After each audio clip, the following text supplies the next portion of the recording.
प्यारे दोस्तों, आज आप सभी के लिए एक हिंदू लड़की का वाकया, बड़ा ही अजीबो-गरीब वाकया हम आपको बताएंगे।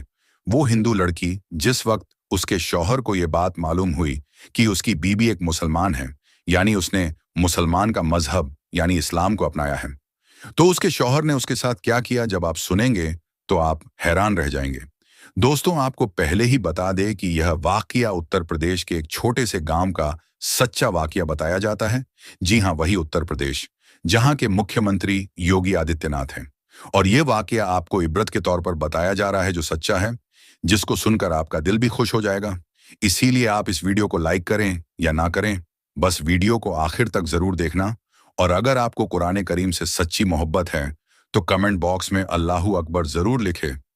तो चलिए दोस्तों, शुरू करते हैं। प्यारे दोस्तों, ये वाकया उत्तर प्रदेश के एक छोटे से गांव का बताया जाता है। यहाँ पर एक गैर मुस्लिम और मुस्लिम का घर पास पास में था। गैर मुस्लिम के घर में 4 या 5 साल की छोटी सी बच्ची थी। वो पास में ही अपनी एक सहेली के घर पर खेलने के लिए जाया करती थी, जिस तरह से आम घरों के बच्चे अपने आसपास खेलने के लिए जाया करते हैं। वैसे ही यह बच्ची भी अपने पास के घर में खेलने जाया करती थी। पर जिस बच्ची के साथ में यह खेलने जाती थी, वो बच्ची मुसलमान थी। उसकी वालिदा अपने घर में बच्चों को कुराने मजीद पढ़ाना सिखाया करती थी। इसीलिए वह लड़की कुछ देर तो अपनी सहेली के साथ में खेलती। उसके बाद में जब उसकी वालिदा अपनी बच्ची को कुराने मजीद सीखने के लिए बुलाती, तो वह हिंदू लड़की भी उसके साथ में, यानी उसके पास में बैठकर कुरान को देखा करती। धीरे धीरे उसका भी मन, यानी उसका भी दिल पढ़ने को करने लगा। एक दिन उसने अपनी सहेली की मां से कहा कि चाची, मैं भी पढ़ना चाहती हूं। अब सहेली की मां ने साथ में उसको भी पढ़ाना शुरू कर दिया। हिंदू लड़की ने धीरे धीरे कायदा पढ़ना सीख लिया। फिर बाकायदा कुरान मजीद भी अपनी सहेली के साथ पढ़ना शुरू कर दिया। उस बच्ची ने अपने माँ बाप को इसके बारे में कुछ भी नहीं बताया, यानी कि वो इस बात से अनजान थे। जब मुस्लिम लड़की ने कुरान मजीद पढ़ना मुकम्मल सीख लिया, तब तक ये गैर मुस्लिम लड़की भी पूरा कुरान मजीद पढ़ना सीख गई थी।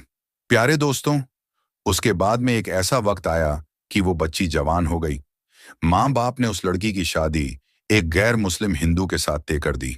वह इतना ज्यादा सख्त था कि वो मुसलमान को देखना तो दूर की बात, मुसलमान से बात करना भी पसंद नहीं करता था, क्योंकि उसको मुसलमान के बारे में गलत जानकारी थी। अब उस लड़की की शादी होने लगी। एक दिन वो लड़की अपनी मुस्लिम सहेली की माँ के पास गई और उसको कहने लगी कि मैंने आपसे पूरा कुरान पाक पढ़ना सीख लिया। मैंने दिल ही दिल में कलमा भी पढ़ लिया, मगर मैं इसके बारे में अपने घर वालों को कुछ नहीं बता सकती। अगर मैंने उनको ये बता दिया तो घर में कयामत आ जाएगी और मुझे घर से निकाल दिया जाएगा। और अब मेरी शादी भी एक ऐसे इंसान के साथ होने वाली है जो मुसलमान को देखना भी नहीं चाहता।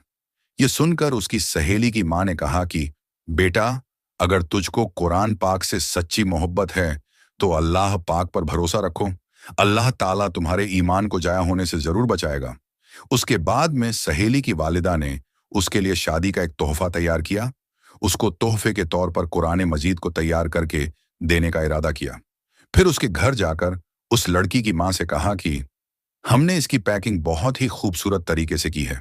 हम चाहते हैं कि हमारा यह तोहफा लड़की के ससुराल में ही खुले, यानी कि इस तोहफे को यहां पर मत खोलना। लड़की की मां ने उनकी इस बात को मान लिया। और प्यारे दोस्तों, उसके बाद में उस लड़की की शादी हो गई। वो अपने ससुराल पहुंच गई और उसके साथ में वो कुरान पाक का तोहफा भी उसके साथ ससुराल पहुंच गया। उस लड़की ने कुरान को कहीं पर एक बॉक्स में छुपा दिया। अब उसका शौहर जब भी ऑफिस जाता, जब वो घर में अकेली होती, तो वो चुपके से कुरान पाक को निकालती और पढ़ना शुरू कर देती। प्यारे दोस्तों, इस तरह से कई साल गुजर गए, यहां तक कि वो लड़की प्रेग्नेंट हो गई। अब वो सोचने लगी कि मैंने तो अपने ईमान को छुपाया है। जब शौहर घर पर नहीं होता तो मैं कुरान पाक पढ़ लेती हूँ, मगर मैं मेरे इस बच्चे का क्या करूं? मेरे बच्चे के ईमान का क्या होगा? यही सोचकर वह अल्लाह से दुआएं मांगती थी कि या अल्लाह कोई ऐसी तरकीब बता कि मैं अपने बच्चे को भी कलमा पढ़ा सकूं। प्यारे दोस्तों, उसको कोई ऐसी सूरत नजर नहीं आ रही थी कि वो अपने शौहर के सामने इस बात को बोल सकें। मगर अल्लाह की शान देखें, एक दिन उसका शौहर बीमार हो गया और वो हॉस्पिटल में अपना टेस्ट करवाने के लिए पहुंच गया। जब डॉक्टर ने उसकी सारी जांच कर ली, तब उसको उसके बारे में बताया गया, तो वो सुनकर और परेशान हो गया, क्योंकि डॉक्टर ने उसको बताया कि उसको कैंसर हो गया है और उसके बचने की उम्मीद खत्म हो गई है। अब वो शौहर यानी वो लड़की का पति हैरान और परेशान अपने घर आया, अपनी बीवी को देखकर रोने लगा और कहने लगा कि तुम बहुत खूबसूरत हो, वफादार हो, मोहब्बत करने वाली हो, नेक हो, लेकिन अब तुम्हारा और मेरा साथ सिर्फ कुछ ही दोनों का है। मेरी जिंदगी सिर्फ 1 महीने की और बाकी है। और उसने फिर हॉस्पिटल का तमाम वाकया अपनी बीवी को बता दिया। प्यारे दोस्तों, इस बात को सुनकर उसकी बीवी भी परेशान हो गई और अपने शौहर को तसल्ली देते हुए बोली, परेशान ना हो, मेरे पास में इसकी एक दवा है और मुझे पूरी उम्मीद है कि आप इससे बिल्कुल ठीक हो जाएंगे। मगर आप वादा करें कि मैं जो कुछ भी करूं, इसके बारे में आप मुझसे कुछ सवाल नहीं करेंगे। यह सुनकर उसके शौहर ने कहा कि मैं वादा करता हूं, अगर मैं सही हो गया, ठीक हो गया, तो तुम जैसा कहोगी वैसा ही होगा। तुम्हारी हर बात मानी जाएगी। उसके बाद में उस लड़की ने कुरान मजीद की सूरह फातिहा पढ़कर अपने शौहर पर दम करना शुरू कर दिया, क्योंकि उसने अपनी सहेली की वालिदा को देखा था कि वो जब भी कोई बीमार होता था तो सूरह फातिहा पढ़कर दम किया करती थी। यह देखकर उसके शौहर ने पूछा कि यह तुम क्या कर रही हो? तो बीवी कहने लगी कि मैं तुम्हारा इलाज कर रही हूं और तुम्हारा मेरा यह वादा हो चुका है कि आप इसके बारे में मुझसे कुछ सवाल नहीं पूछेंगे। उसके बाद में शौहर ने सवाल करना बंद कर दिया। प्यारे दोस्तों, उसके बाद में अल्लाह की शान देखिए। 1 महीने तक वो लड़की अपने शौहर पर सूरह फातिहा पढ़कर दम करती रही, पूरे यकीन के साथ, पूरे ईमान के साथ। फिर 1 महीने के बाद में उसका टेस्ट करवाया गया तो उसकी जांच देखकर डॉक्टर भी हैरान हो गए, क्योंकि उसके जांच में आया कि उसको कैंसर का नामो निशान मौजूद नहीं है और जांच में आया कि इसके तो कभी कैंसर हुआ ही नहीं था। प्यारे दोस्तों, अल्लाह ने अपनी कुदरत से उस शख्स को पूरी तरह से सेहतमंद कर दिया। बेशक अल्लाह जिसे चाहे शिफा अता करता है। और जब वो बिल्कुल सेहतमंद हो गया तो बहुत खुश हुआ और बीवी से पूछने लगा कि ये सब कैसे पॉसिबल हुआ, और बोलो तुम अब क्या चाहती हो, मैं तुम्हारी हर बात को पूरा कर दूंगा। बीवी ने उसके बाद में बेझिझक सारी बातें अपने शौहर से शेयर कर दी कि किस तरह से वह अपनी सहेली के घर पर खेलने जाती थी जब छोटी सी बच्ची थी, और किस तरह से उसने कुरान मजीद को पढ़ना सीख लिया, और किस तरह से उसको कुरान तोहफे में मिला, और किस तरह से वो घर में छुपकर कुरान पाक पढ़ा करती थी।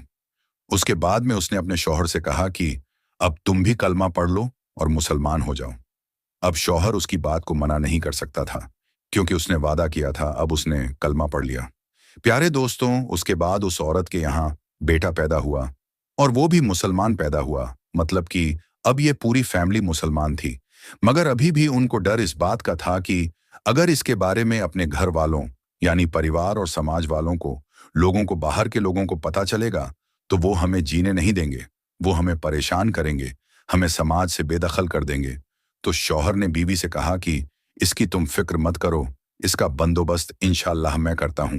उसके बाद में उसने अपनी जॉब के लिए सऊदी अरब की एक बड़ी कंपनी में अप्लाई कर दिया और अल्लाह की कुदरत से उनका जॉब सऊदी अरब की एक बड़ी सी अच्छी कंपनी में लग गया। अब वो अपनी बीवी बच्चों को लेकर सऊदी अरब चले गए और बाकी की तमाम जिंदगी सऊदी अरब में गुजारने लगे। वहां पर वो कुरान भी पढ़ने हैं, नमाज भी वह 5 वक्त की पढ़ते हैं। प्यारे दोस्तों, ये अल्लाह की शान की अल्लाह जिसको चाहे उसकी जिंदगी संवार दे और जिसको चाहे उसको बिगाड़ दे। प्यारे दोस्तों, अल्लाह तबारक व ताला से दुआ है कि अल्लाह पाक हम सबको भी कुरान पाक पढ़ने और उस पर अमल करने की तौफीक अता फरमाए। आमीन। प्यारे दोस्तों, हम उम्मीद करते हैं कि आज की हमारी ये कीमती वीडियो आपको जरूर पसंद आई होगी।